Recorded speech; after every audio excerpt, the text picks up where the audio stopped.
What's up guys, now I've managed to get my hands on another mini PC, but this time it's from a company called Blackview. Some say that this mini PC is really fast, others not so much. Either way, we're going to find out in today's video, and of course, we're going to see if we can game on it. Okay, so a big thank you to Blackview for sending this out for us to take a look at. But inside this box, we have the new Blackview MP100 Pro. It is a mini PC with a very high specification CPU. But before we actually jump into those specifications, let's get the thing unboxed. So to start with, we've got the box. It is in black, and we've got a gold Blackview mini PC written there. They tend to not include the model numbers on boxes for mini PCs because it allows them to use it for lots of different ones. They do include a sticker though, which is usually on the back or on the side. This one is on the back here, and it is the Blackview MP100 Pro. We can double check the specifications are correct here. It is an Intel Alder Lake i9-12900HK. It's got 16 gigabytes of RAM and a 512 gigabyte NVMe drive. It says ROM there, but it is an NVMe inside of it. The CPU on these are extremely fast and very good. A little bit disappointed on the specifications for the rest of it, being only 16 gigabytes with 512. It seems a little bit low, but either way, let's flip the box over and get inside of it. Opening up the box just like that, we can see that we've got a bit of sponge padding here. That's always good to know that they're protecting things. And then we've got the mini PC itself.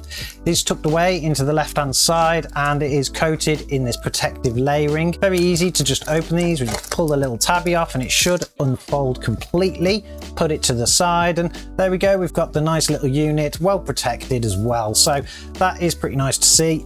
The rest of the box has got all of our accessories and books in. For the manual, which nobody's ever going to read, it does show you some things around how to plug it in, how to take it apart, how to mount it to a monitor, things like that. So could be useful for somebody out there that's not experienced in mini PCs, but like I say, for the most part, nobody's ever going to read that. The rest of the accessories are underneath this plastic or cardboard thing there. We've got the power adapter here. It does use a standard plug on it, and on the back we've got a flower connection.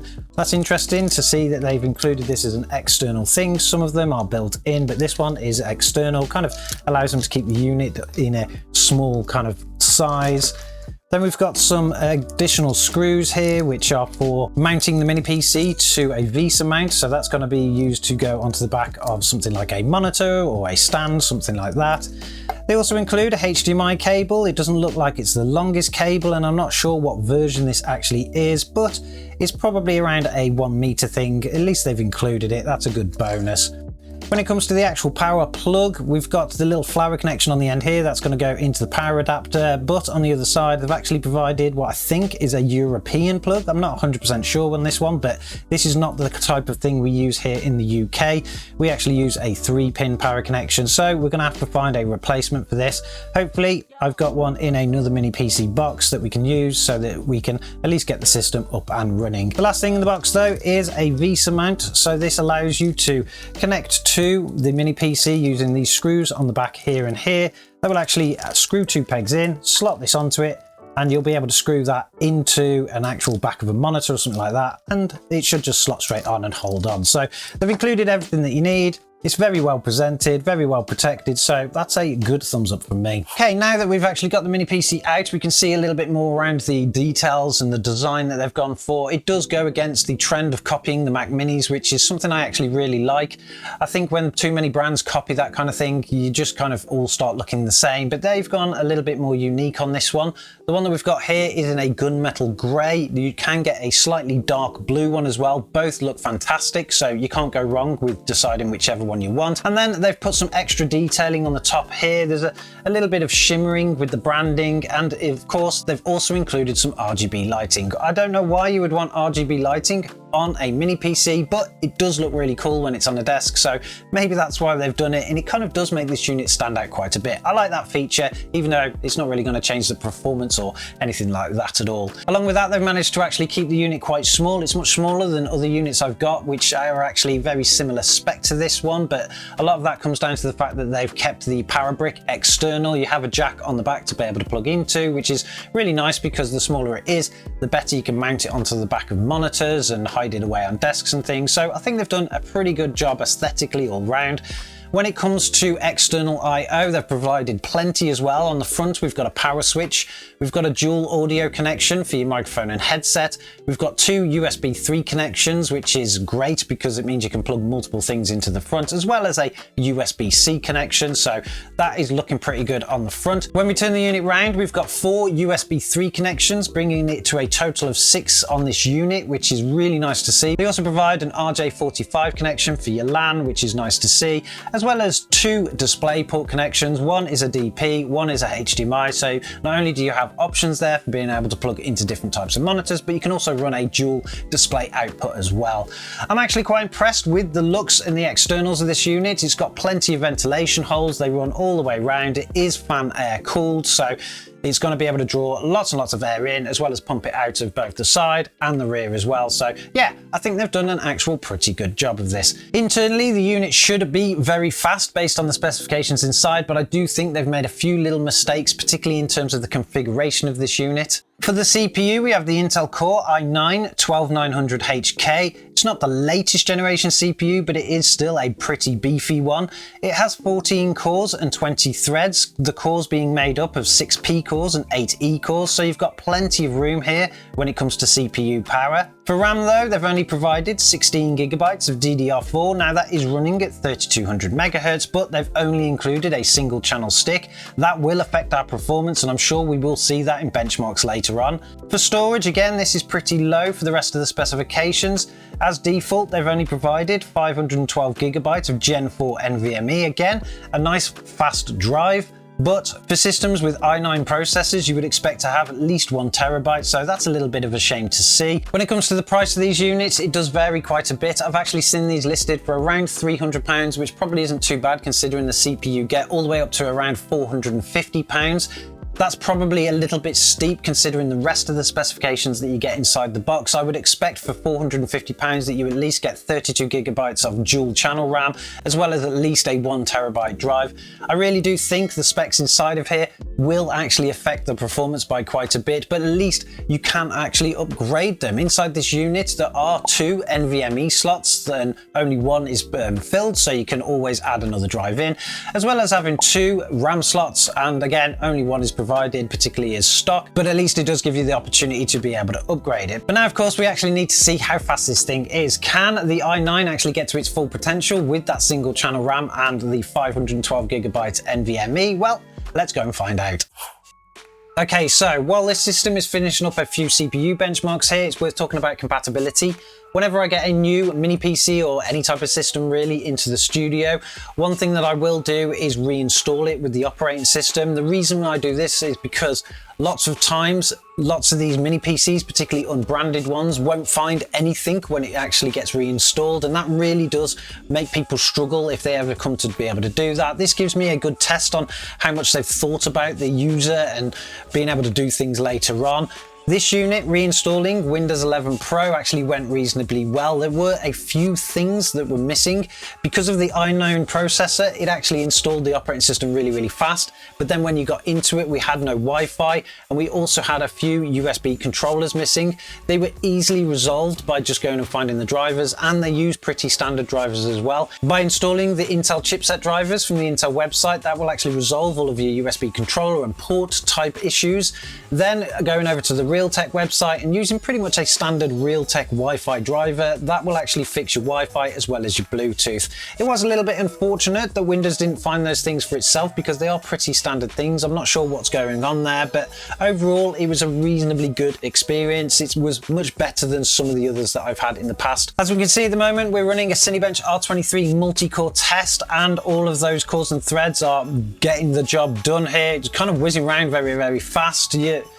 The amount of times that I play with older technology and this is really slow, watching something like this actually makes it seem really, really quick. But generally the scoring on this system isn't particularly great, particularly when you think I've got an i9 processor. When it comes to the Cinebench R23 multi-core tests, you will get a score of around 11,600. That actually kind of puts it behind a Ryzen 5 5600X desktop CPU, as well as an i5 12400F desktop CPU.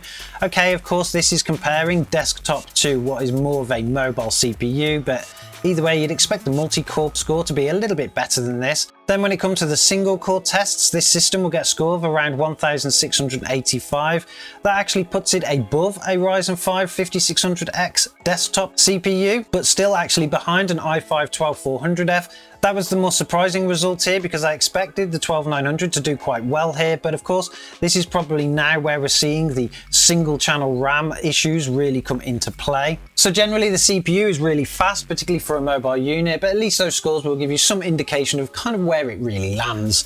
Of course, we're more interested in the gaming results though, and to do a quick test to kind of see where the system lies, we run the Gen4 benchmark. It's a very old benchmark now, but it at least gives us an indication of what it could be capable of. And again, I really think that single channel RAM is showing it up here because the scoring on that wasn't great either. In Gen4 running in 1080p with a high preset, the system could only manage to achieve around 23.9 frames per second on average, with an overall score of around 602.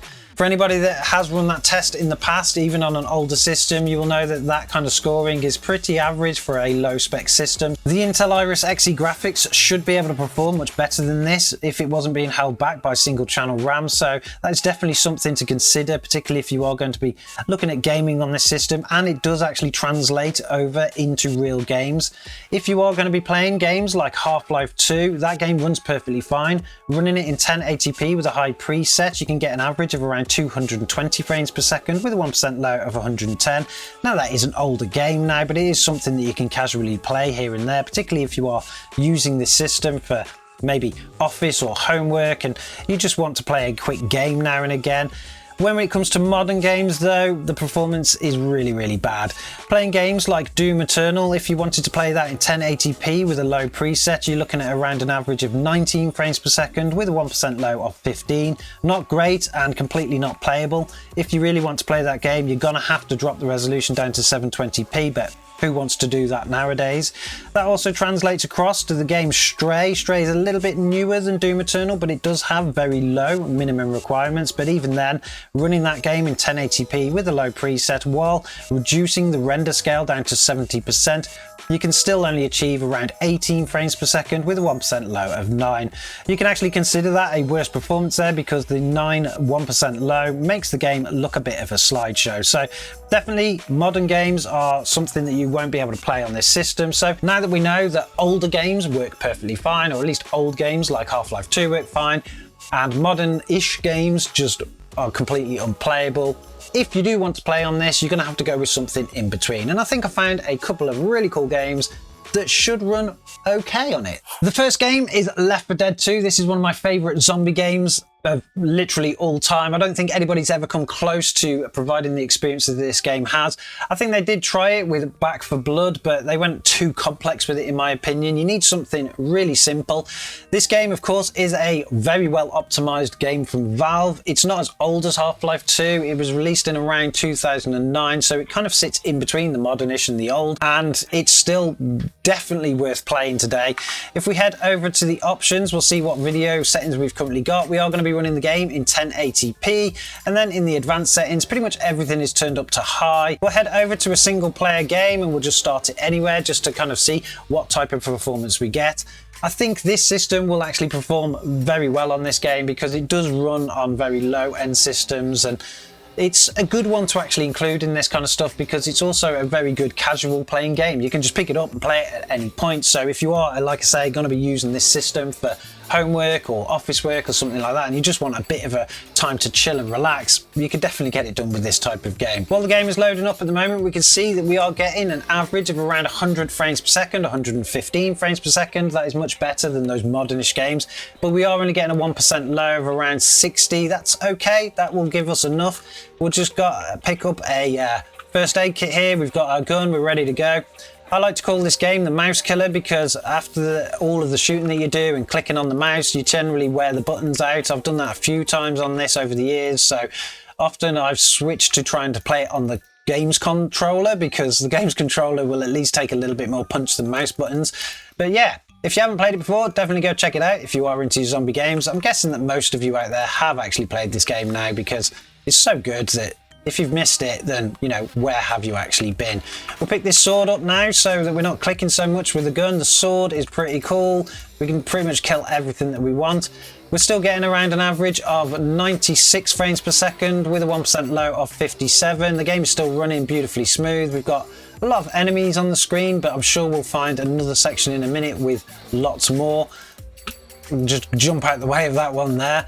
Lots and lots of zombies in this game. I seem to have a lot of the special zombies coming at me at the moment. Maybe it knows how good I am. This game will adapt to the way that you play, and it's a good test sometimes of particularly your CPU performance because of how many zombies it can actually have on a screen. We've got fire on the go, we've got lots of zombies on the go, but yeah, I think overall this is going to provide a good experience. So let's try something a little bit more demanding. Now the next game that we're going to be testing is a little bit more demanding. It's a little bit more newer. It was released in 2012 and it is Far Cry 3. I haven't played Far Cry 3 in a very long time, but to be honest, it is actually one of my favorite games from the actual series. For some reason, I just really like that game. I really got on well with it, and I completed it a very long time ago.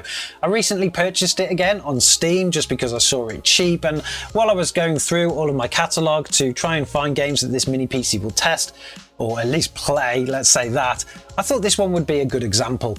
We'll go into the options before we start and see what we've got configured. We're currently running in 1080p. We're going to pretty much stick all testing to 1080p. There's no way that this system will go to 1440p, particularly with the dire performance that we had previously. We'll go down and we're going to leave VSync off. If we go to video quality, which is where your other settings are, and it's currently set to low. So the system has defaulted everything to low. I'm pretty much guessing that's exactly where you want to be if you want to play this. But let's head back and continue the game, see what happens. So far, things are looking reasonably okay, but we are sitting inside a house where the performance will be the best. Going outside though, things do dip quite a bit. We're currently getting an average now of around 40 frames per second with a 1% low of 30. This very much reminds me of a much slower mini PC performance, to be honest.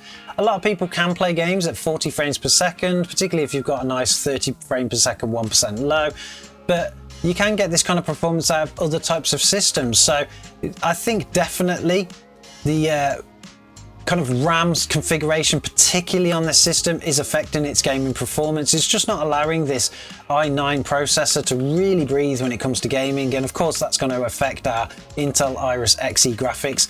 We have tested the Intel Iris Xe before, and I'm pretty sure it performed a lot better than this, but we were using dual channel RAM back then.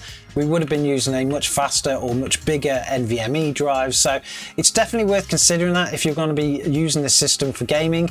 Try to get a model that has more RAM in it, or particularly dual channel RAM, or at least upgrade it yourself if you can do. It's very easy to take the unit apart to be able to do that, but you will need to bake that into the price as well. So Far Cry 3 is playable. I don't think there's much of an issue here. It's not a complete slideshow, but it's not the best performance, and even the Intel Iris Xe here is only reaching around 80% of its potential anyway, so there are some issues here in this gaming performance. Really good for older games, not so good for the more modern, or even this isn't even a modern game, this is an old game itself, but something that is a little bit more demanding than your old Valve type games. But there we go. This is our look at the Blackview MP100 Pro. I actually really like the looks of the mini PC. I don't think there's any issues with it in that kind of sense.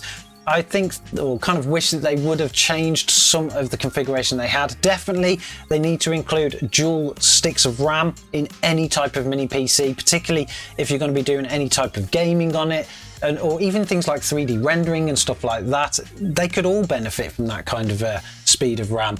But there we go. Let me know in the comments below what you think of this mini PC. Is it something you would consider, particularly for the price? It's probably a little bit steep as well for this configuration. Don't forget to subscribe to the channel if you like this kind of content and you want to see more videos on other mini PCs going forward. And I'm sure, as always, I'll catch you guys in the next one.